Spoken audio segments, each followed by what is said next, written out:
for pressing play on the Real-Time 3D in Education podcast. My name is Mike Washburn. Our guest this week is a man after my own heart. Not only is he from where I'm from in Ontario, Canada, but he's doing a lot of the things that I wish I had done when I was in the classroom, which makes him an awesome person to talk to and to, I'll admit, maybe live a little vicariously through when you hear about the amazing work that Jim Pedrech is doing in his class. He shares his background on, why he wanted to get involved in this and about some of the work he's doing in history in particular. And I love talking about technology and using it in education to teach history. I think there's a great story to tell with almost every teacher that uses technology to teach history about how those two seemingly polarized kind of ideas just come together sometimes so perfectly and so beautifully for absolutely incredible results. I talked to Jim about his growth and learning and development as an educator passionate about using 3D tools. And I think you'll really love this conversation with an inspiring, exciting, really innovative educator. So when we come back, Jim Pedrech. I think the first place to get started on our conversation is just to share a little bit of your background, how you became interested in real-time 3D, what you do and how you do it, and how that all kind of like mixes together into this perfect storm of awesomeness. Oh, thanks, man. Yeah, so I feel like a lot of people might have a similar sort of experience where you had interests when you were young that you thought would just remain hobbies and never become something related to your career, I suppose. Yeah. So I always loved history and English, so those are my teachable subjects. But I've always loved fantasy, and I have loved sci-fi, and I've loved video games. I remember Commodore 64s. I remember the Christmas I got one. It was pretty exciting. I played various consoles, and video games have always kind of been around. There's a period in my early teens where I wasn't playing them, but I was still into fantasy and all that stuff. And so when I became a teacher, I really wanted to think about how video games could be used in a classroom because, once you fall in love with the medium, you see the potential, Yeah. and you want to see that potential realized in classrooms, right? So I started by trying to design in VRML, which is a very old language that was incredibly simplistic and allowed me to put, like I still remember trying to design a town thinking like, okay, every building will have just 4 polygons, right? So there'll be one on each of the 4 sides, and I won't put a roof or a ceiling because that'll save me a lot of memory. Like that's the sort of thing you had to worry about at that time, right? And then I moved on to Flash for a while and tried to create some interactive experiences with that. And I think things really took off when I tried to get students involved in that process too. So we made a few Flash games together where I would take care of the programming and the design, and they would do the research or play the characters. There was one super cool year where a colleague of mine, his brother is an actor who regularly plays in Stratford, and he's actually done some video game voiceover. And he came in and did he did a voiceover lesson with my students to kind of show them the ropes, right? Like Yeah. in 45 minutes, how to do that. So that's kind of how it all started. It's this hobby, this love that just kind of seeped into my classroom, I suppose. Talk a little bit about the difference in perception from when the teachers are just kind of showing kids how to do this stuff, and then the kids are actually doing it. And that I think, because I've experienced a bit of this myself in the classroom, the difference between kids that are consuming media and creating media and games and giving them the opportunity to be the creator, that Yeah, it flips a switch, right? it totally does. It's a very time consuming switch to flip. Like Yeah. it takes a lot of time, but when it works, it's just magic, right? Like you see students engaged in this process, you see them take ownership of, you see it matter to them, Hmm. and you could have conversations with them that tells you how much time they've spent thinking about this thing, right? And so an example that has nothing to do with video games happened actually at the end of this year. Right, this really great grade 10 English class. We were going to be done things, the official sort of things, really early, Hmm. right? So we had a chunk of time, and so I pitched like, well, you're all into Star Wars. There are connections between Star Wars and Macbeth. What if we do um, a Star Wars version of Macbeth as a video? And so, we talk about who's going to do what roles. It turned into being more of a trailer than a full movie production because we didn't have that kind of time. But just seeing the kids get so excited about the roles and how they can make things happen and how they could use the space in the school creatively and how they can do special effects. And I still remember our director one day talking about her vision. It's like that's great, right? I mean, so I think that's where,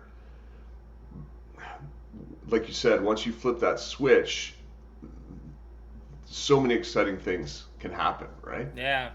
And so speaking of magical projects, and I'm a history major. We know this about each other, and I'm Yeah, a gamer and yeah. a pretty big fan of history games even. And Mm.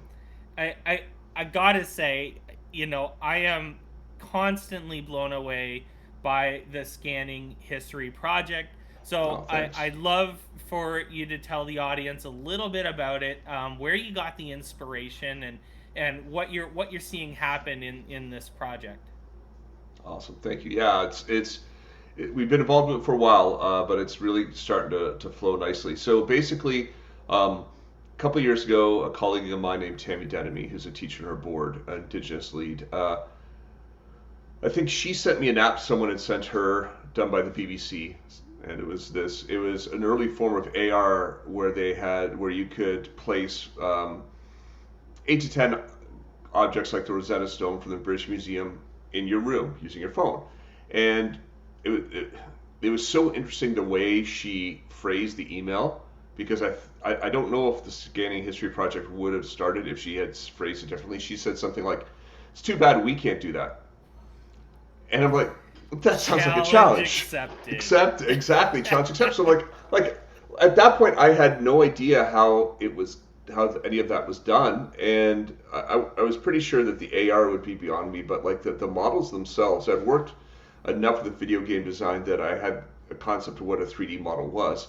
And so it turned out the concept of making the models, I mean, it certainly is a skill and an art, but it's not necessarily hard.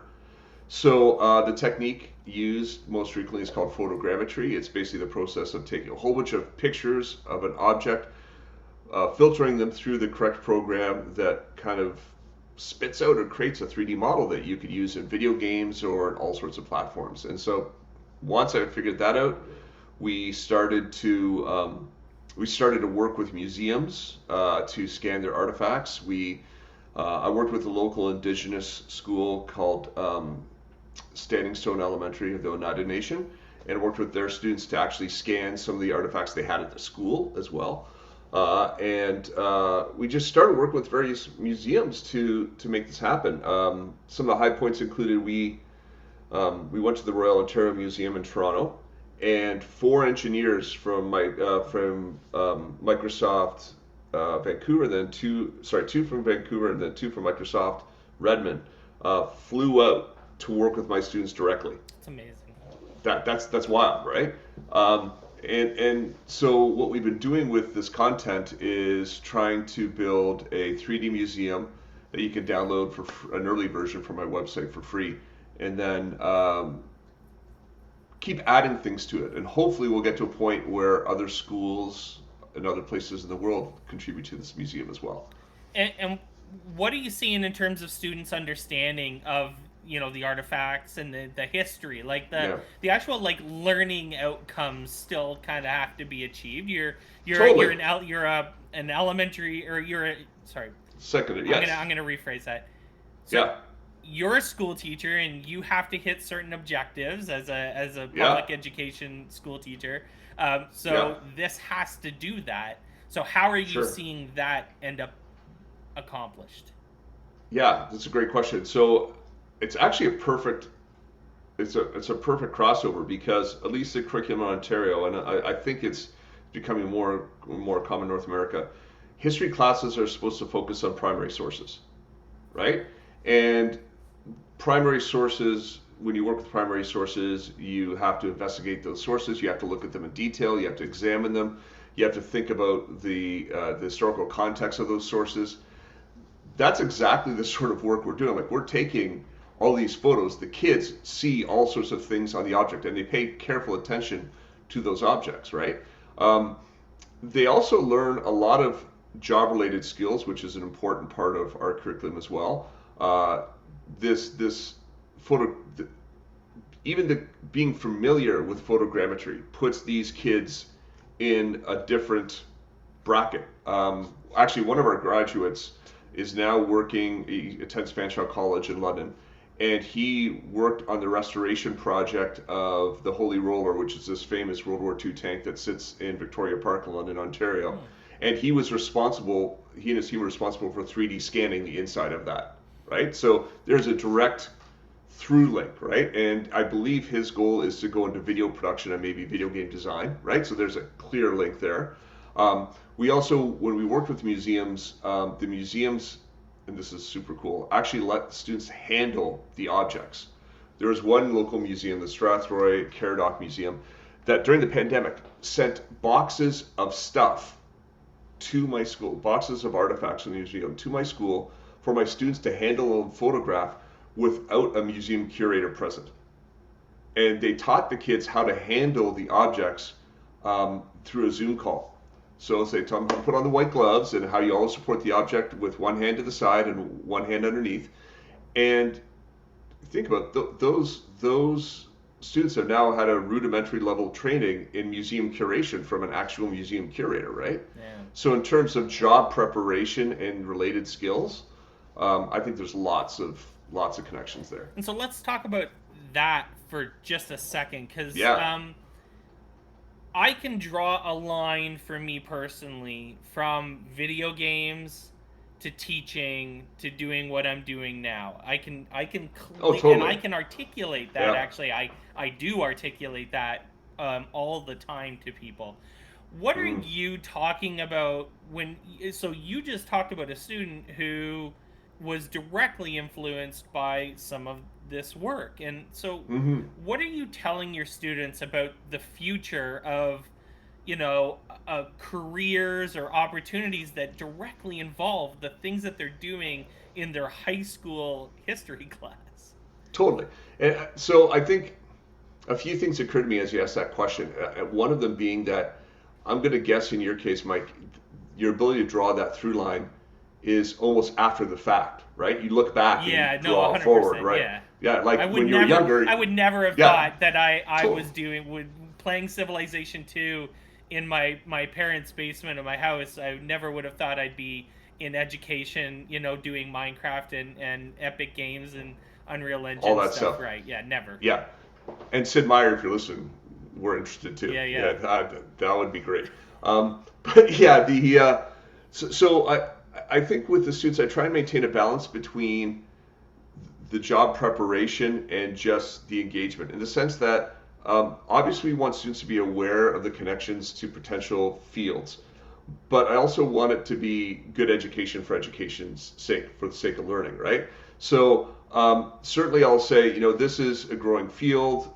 If you find it interesting, this is certainly a great career path for you if you like history.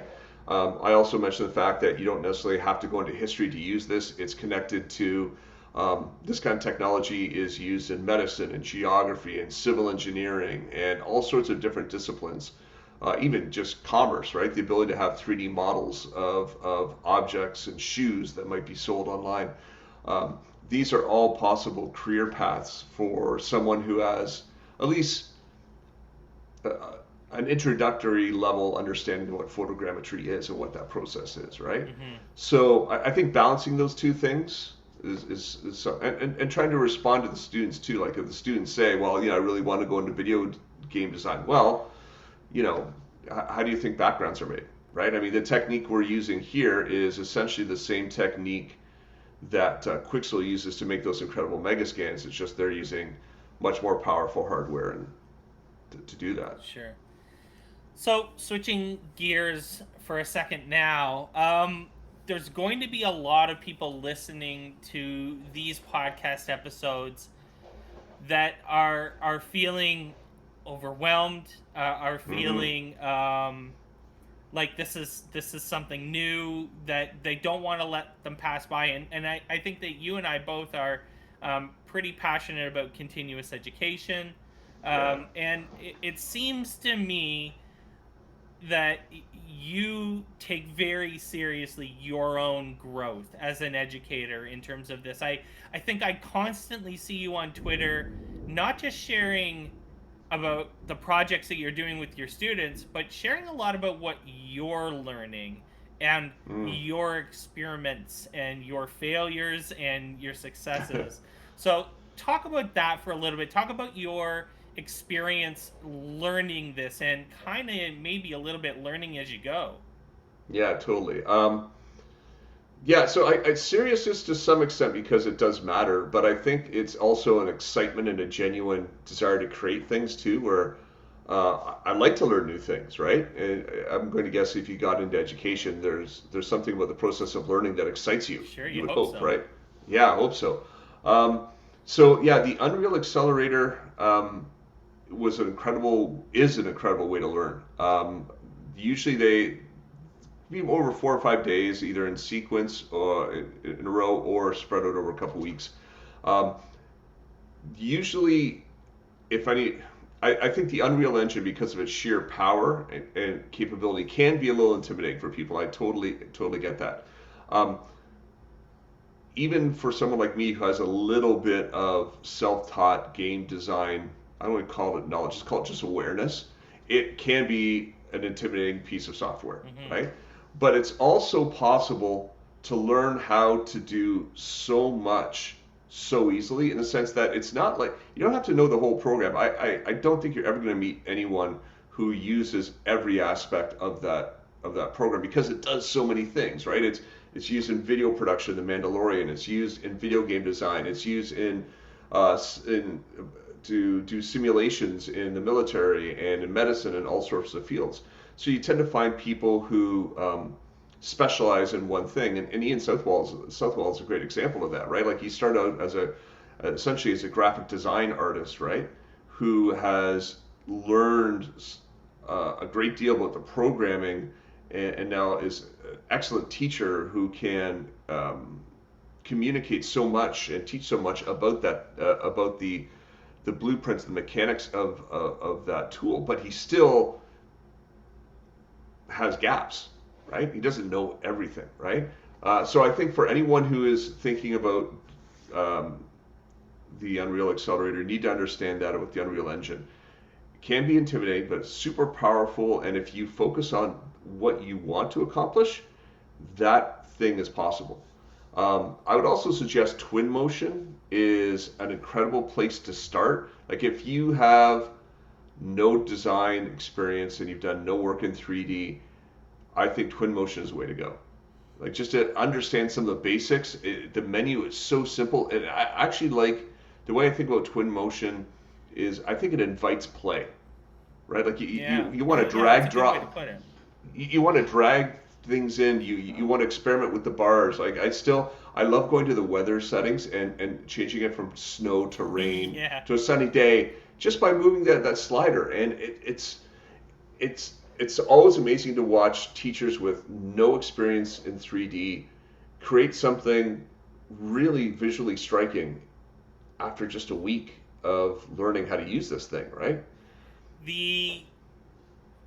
I as someone that does professional learning for a living at this point in my career, I love the moment.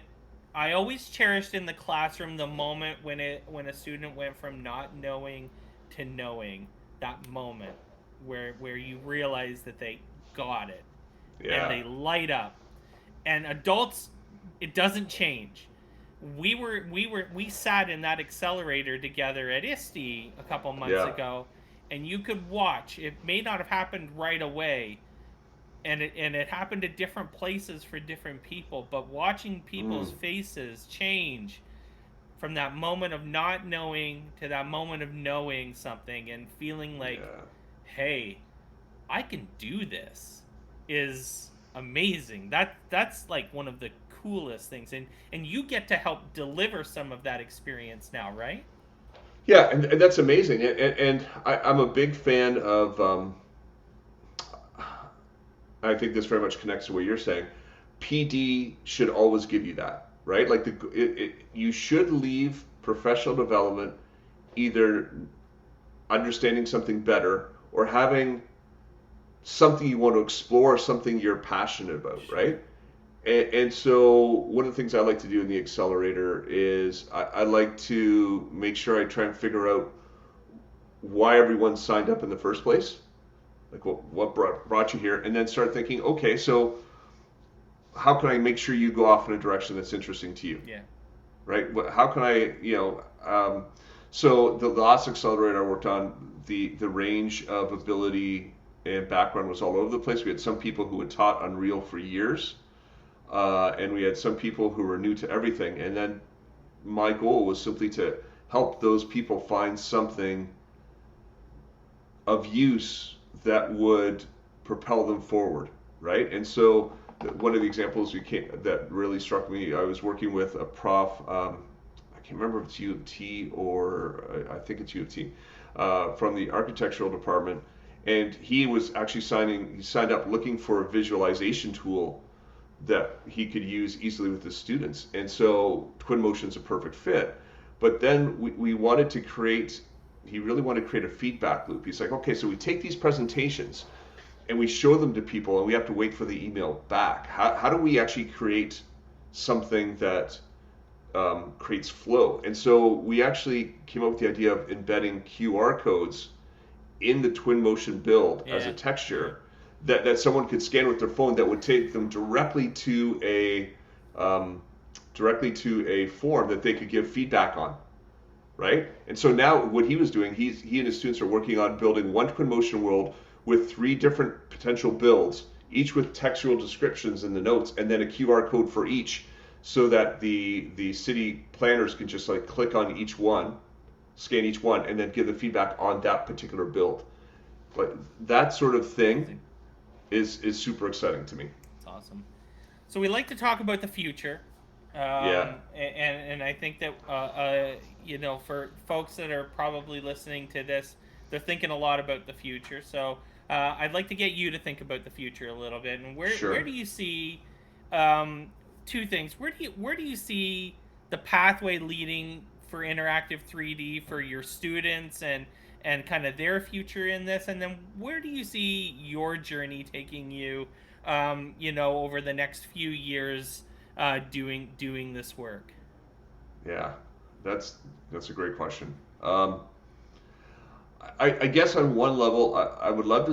I think we're almost there in some sectors. I would like to see 3D storytelling Mm. treated with the same respect that every other kind of storytelling is. And we're seeing pockets of that. I think there's a greater openness to what art is, generally, than there may have been like 10 years ago. A perfect example that I can think of is actually from the world of music, but I was reading an article in the New York Times about a few rappers and how they actually construct their verses. And the writer of the article actually did a deep analysis at one point in one paragraph of how one writer was using the same technique that was used to write Beowulf in terms of the structure. Like that sort of willingness to see that, I think, is new, right? To think about hip hop, to have a mainstream writer think about hip hop in that sort of way, I think is kind of new. And I think that also applies to video games, where we see we see some stories and narratives getting that kind of respect. So I'm hoping that will continue. And as soon as those kind of narratives are treated with that sort of respect, I think video games will become a bigger part of classrooms in all sorts of ways, and that includes the narratives. I think you and I have talked about how something like Gone Home should be arguably in every class. I mean, that thing is a masterpiece, right? It's a masterpiece. But also once we see the art in those things, we have to have spaces for students to try and experiment with their own version of that art, right? Mm-hmm. So video game design classes would be something I think would make sense. But also, I love to see this kind of technology embedded in courses in the same way that we are trying to do with the Scanning History project. So that you see in a science class, students are actually using this kind of technology to do, say, physics simulations, or bringing in models to replicate some kind of cellular structure and that sort of thing. I think that sort of application is good not only for future employment, but also just a better understanding of the world itself, right? If NASA and other major organizations are using this kind of technology to do simulations, they're probably onto something. We should probably run with that. We should run with that. Yeah. Jim, where can people go to connect with you online? Where do you want to send them to learn more about you and your work? Okay, so finding me on Twitter is probably the best bet. So Pedrech on Twitter, all one word. And then my website is just pedrech.ca, and that is where you can find all sorts of free stuff that I put up there, including twin motion builds, and a few other video game projects. Those are probably your two best bets, and I'm always looking to collaborate. So if that interests you, please let me know. Jim Pedrech, thanks for joining us. Thanks for having me.